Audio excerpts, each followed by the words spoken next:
Hi, everybody. This is Adam Elenbaas from Nightlight Astrology, and these are your horoscopes for the month of March 2019.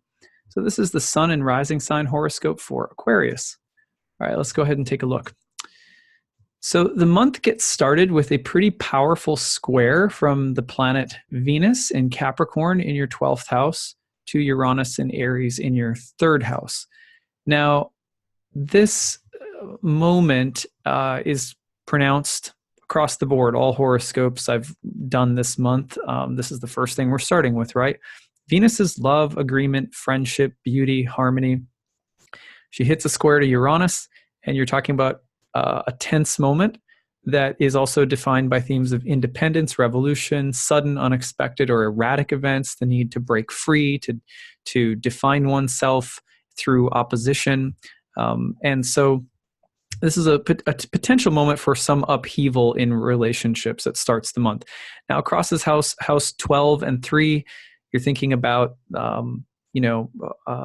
the potential for miscommunication or to say or do something that offends someone, maybe unintentionally, but also the potential to let your mind get away from you somehow, or the need to break free from rigid thinking. But an emphasis on mind and communication and relationships in particular. Now, that transit starts the month, but then as the month goes on to March 6th, you've got a new moon coming through in Pisces, which is conjoined with Neptune, and that's in your 2nd house of finances, money, and sometimes business-related matters, expenditures. All month long, you're dealing with a whole bunch of Pisces in your 2nd house, right? So you can think about this in terms of, a lot of Neptune energy, which Neptune's almost always the desire for Neptune is to move toward a state of undifferentiated oneness or unity. And it seeks to dissolve boundaries. And so sometimes that will mean a dissolution of your money, a month where financial concerns can be a big deal, or you can lose money or sort of leak money. On the other hand, investments or receiving some kind of, a wave, even a windfall, it can kind of go in either direction. Mercury retrograde in this house all month long, starting on the same day, can indicate a real change or reversal of fortune or circumstances around money or finances. So watch for that. That's all month long. It's going to intensify between the 24th and the 29th when there's Mercury's conjoining with Neptune and then turning direct by the 29th, still in a conjunction with Neptune. Luckily, during that same period of time to the very end of the month, Venus will enter her exaltation and move into your 2nd house, which I think means that overall it's a positive outlook around money or financial matters. I think there's some a silver lining anyway, even if there are some challenges around money or finances, maybe towards the end of the month as Mercury starts to, kind of gets moving in a forward motion again. My guess is that the work of the month will also have to do with the boundaries, keeping and maintaining firm boundaries, because while Neptune wants to dissolve everything, that's not always a good thing with Neptune. So on the other hand, the potential for imaginative, inspired, kind of almost artistic, otherworldly states of consciousness and insights to be flooding in and helping you to grow or evolve around the topics of money and finances, I think is also a possibility. So, but a real focus on that 2nd house this month for you. Now, when we go forward on the same day, March 6th, Uranus is also going to enter your house of home, family, land, property, a real shakeup around home, family, and roots. So some disruptive energy, some liberating energy, but sometimes unexpected events around home, family, parents, roots.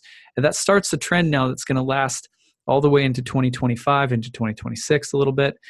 So, Uranus at the roots, long-term transit, really shaking things up down there, bringing sometimes greater freedom, but also has to sort of sometimes some plates have to move around below the surface, and then there's some some earthquakes on the surface during the process. So, a little bit of shakeup at the roots starting to happen for Aquarians, starting in March, but going on for some time.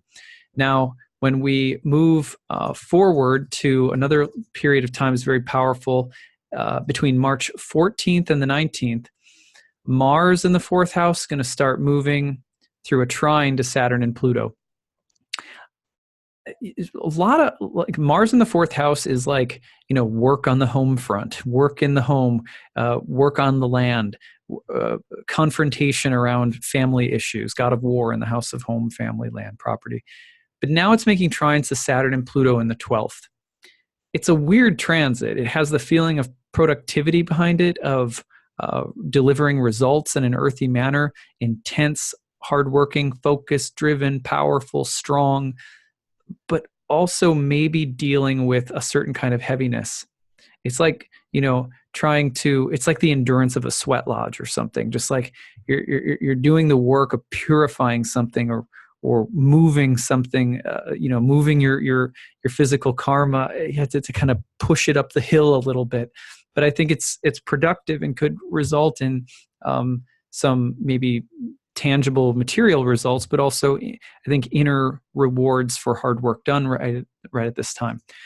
So the next transit that happens is on the 20th, and you're going to see around this time the sun will pop into Aries, make the spring equinox, conjoin with Chiron in the third house, while the moon goes into the ninth house and is full in Libra.